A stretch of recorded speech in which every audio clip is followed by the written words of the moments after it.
another chapter of A Treasure Discovery by LizzeXX. We're on chapter 12, which is the final chapter for the Empty Child episode. So let's get right on this. And if you want to follow along, chapter link is in the description for both archive and fanfiction in the description below for you to pick and choose which one you want to follow along to. Like, there's not really any difference except archive just has pictures in some of the chapters. So yeah, that's just it. So anyway, let's get started. Chapter 12, The Empty Child. Time Lords and Agents. The Doctor and Angel stood on the steps of a small path overlooking the bomb site. He peered through his own binoculars at the site, handing them over to Angel to take a glimpse as well. The bomb's onto that top then, Nancy called from behind them. They put the fence up overnight. See that building? The hospital? The Angel glanced at the building, handing the binoculars back to the Doctor to see. What about it? She asked. That's where the Doctor is. You should talk to him. Now, I'm more interested in getting in there. The Doctor nodded at the fencing. Talk to the Doctor first. Why? Because then maybe you don't want to get inside, Nancy replied, turning to leave. Where are you going? The Doctor asked, not even needing to look up. There's a lot of food in that house. I've got mouths to feed. Should be safe enough now. Who was it? Angel asked softly, turning to the girl. That yours, Nancy? What? She swallowed? The Doctor lowered his binoculars to turn and look at her as well. You look after all those kids because you're so one. She tilted her head, as though looking through Nancy's soul. How I you love very much. She blinked. You blame yourself, or is this your way of making up for it? She could empathize entirely. Her sister, she hadn't felt it. Such a terrible pit in her stomach that day at the war. I had the faintest idea that what would come of it, but that it would be horrible. She should have stayed at her sister's side.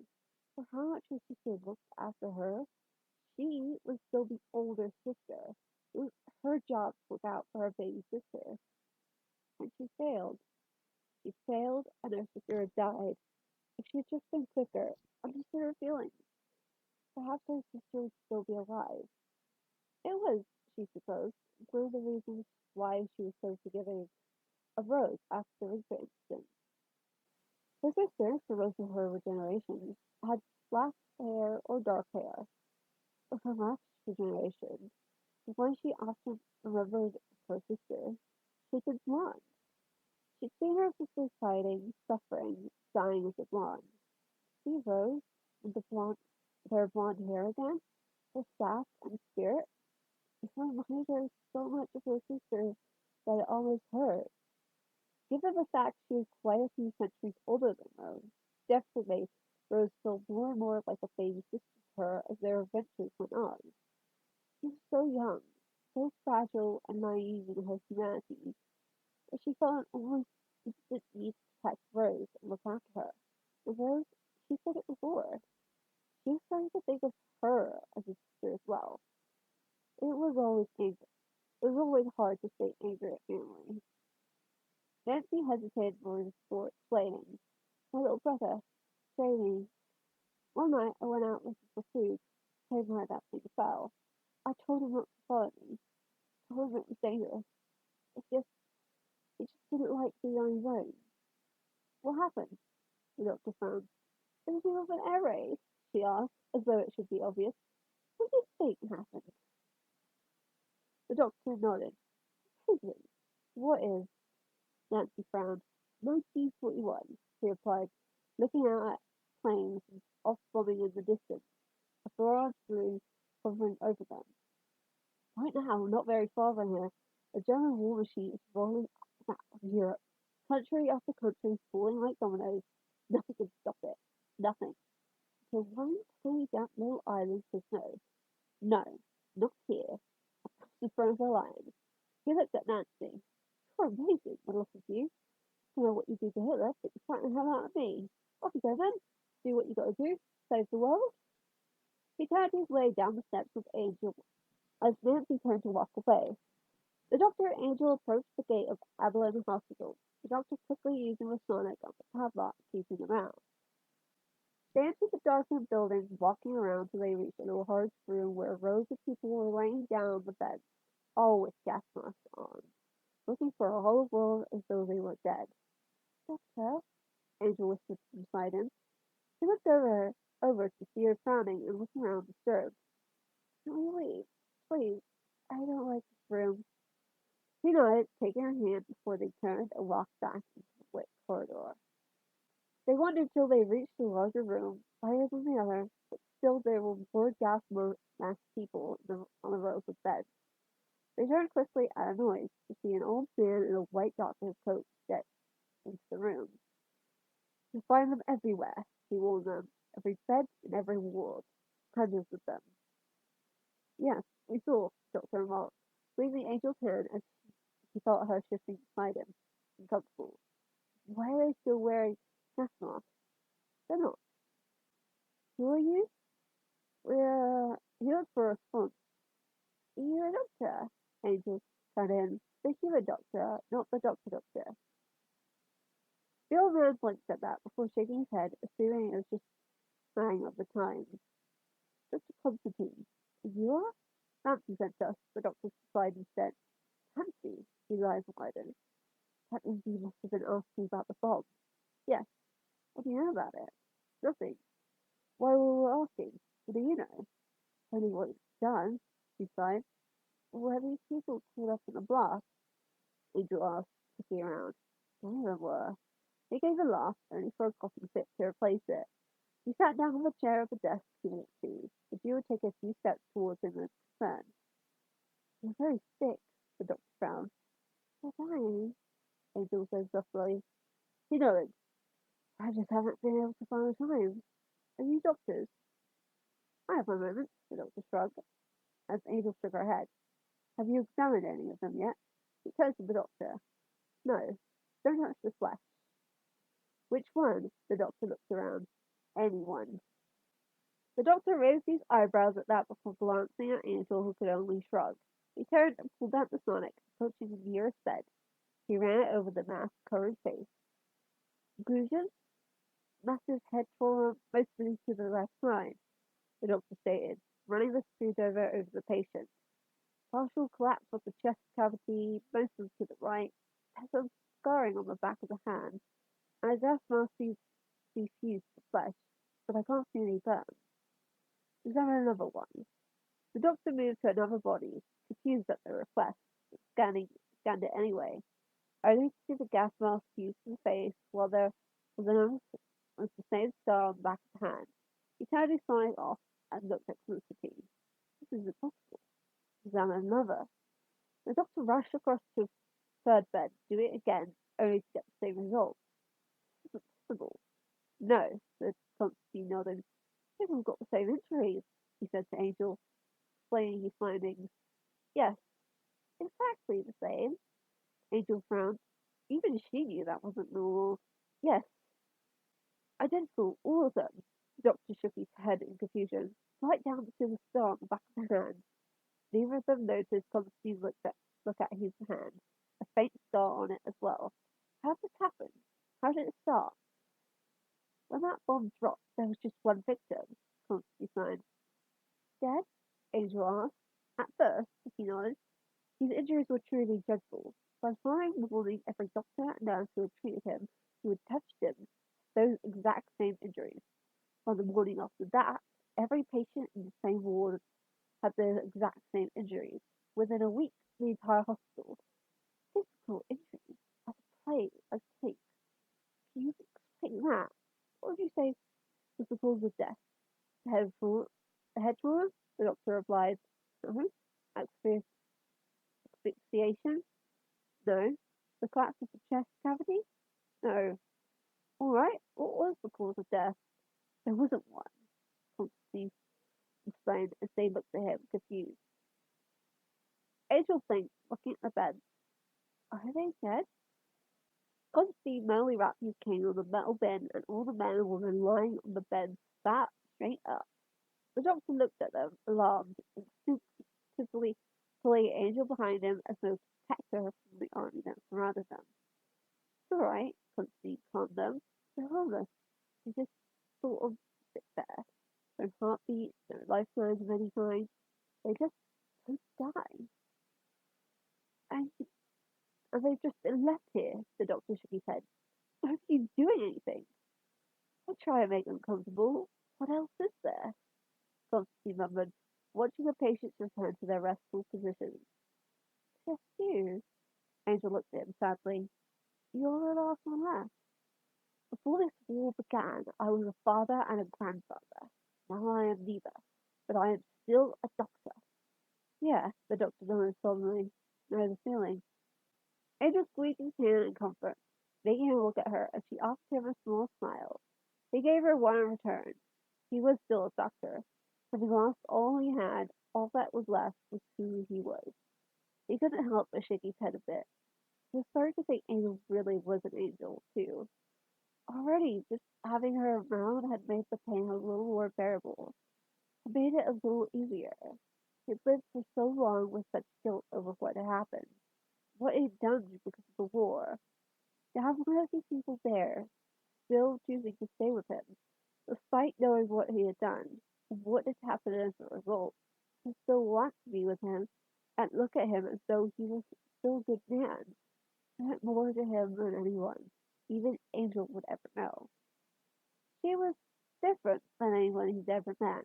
The way she acted, the things she said, the way she did things, the way she just understood. He couldn't put his finger on it, but there was just something about her that pulled his attention in.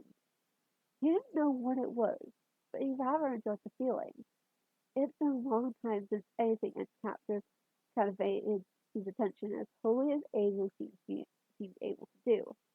Perhaps it was the things she said, how such a passing remark could have had could have such an impact later on.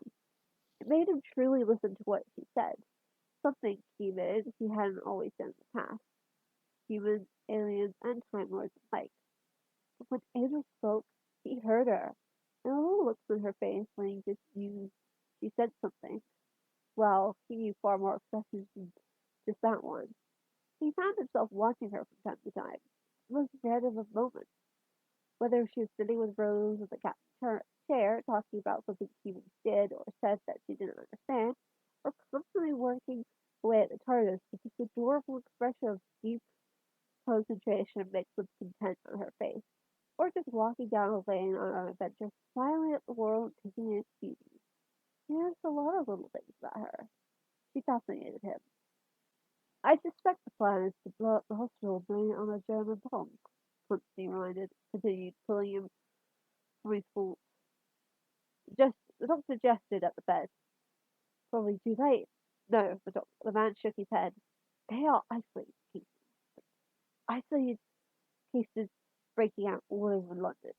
He coughed again, straining to speak as they walked towards him. Stay back, he warned, coughing. Listen to me. Top floor, room 802. That's where they took the first victim, the one from the crash site. You must find Nancy again. Nancy? She's her brother. She knows more than she's saying. She won't tell me, but she's mine. He choked on his words, grabbing at his neck, trying to breathe. He falls down. I, you, my, mummy.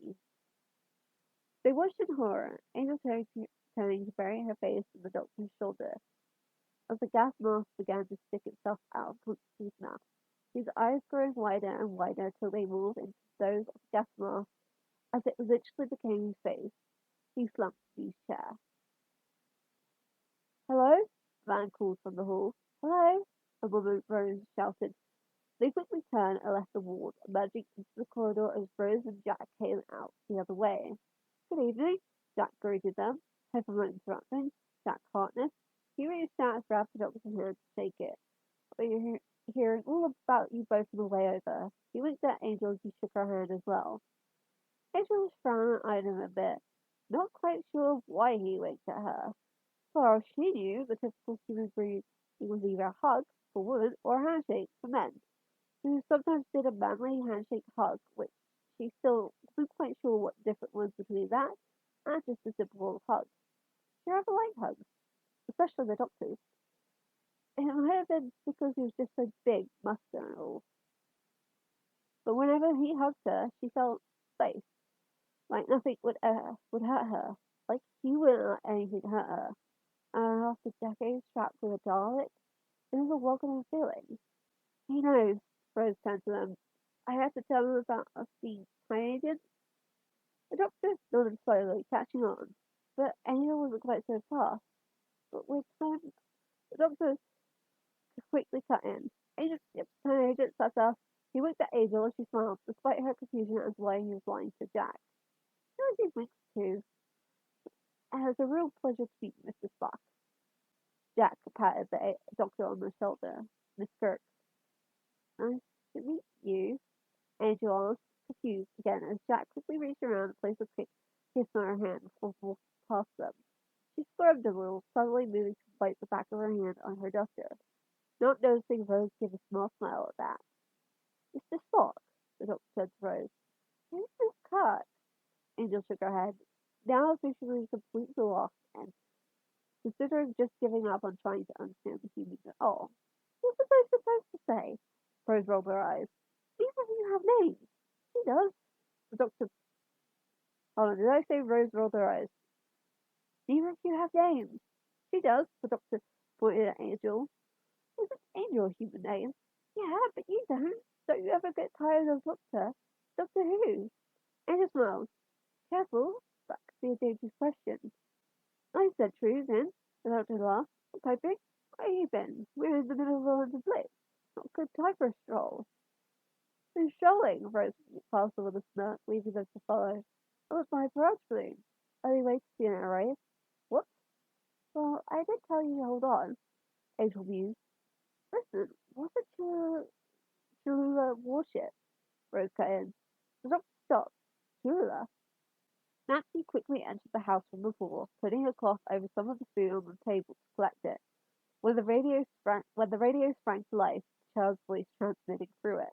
Please, Mummy, please let me in. She spun around to face it. Yes, the bomb is Mummy. Please, Mummy. There was a crash in the hallway, making her turn towards it as the shadow of a child appeared on the wall. Mommy, Mommy. Nancy looked around desperately, before crawling under the table to hide. Jack scanned one of the bodies lying in the room with Constantine. This just isn't possible. How could this happen?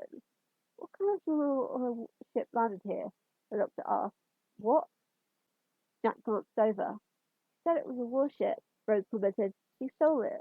Parked it somewhere out there, somewhere Mom's gonna fall on it unless we make him an offer. What kind of warship? The doctor turned to him. Does it matter? He asked, agitated. It's got nothing to do with this. This started at the bomb site, the doctor shouted angrily. It's got everything to do with it. What kind of bullshit? An ambulance! Jack turned on his first device. Look! A hologram of the warship appeared above it.